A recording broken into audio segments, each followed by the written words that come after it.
Maithili express की शानदार प्रस्तुति।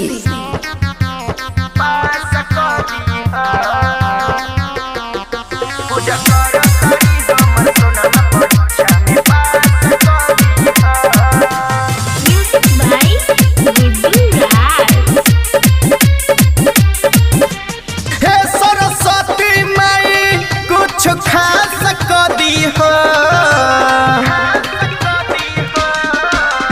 हे सरस्वती माई कुछ खास कर दी हो। पूजा कर तारी हमर सोनमा, पूजा कर तारी हमर जनुआ परीक्षा में पास कर दी हो। पूजा कर तारी हमर सोनमा परीक्षा में पास कर दी हो।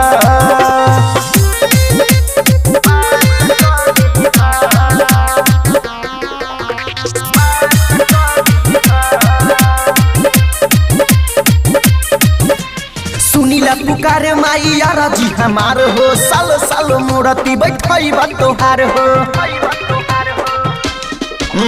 सुनीला पुकारे माई यारा जी हमार हो। साल साल मूर्ति बैठाई बा तोहार हो। सबसे हट के नंबर झकास ला दी हो। पूजा कर तारी हमर सोनमा,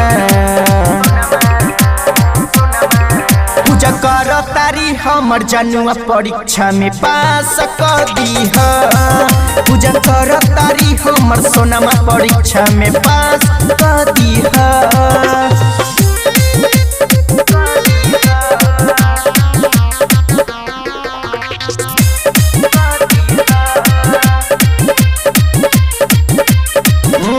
पप्पू किसान गावे भजन तोहार है। गौरव छुए चमाई चरण तोहार है।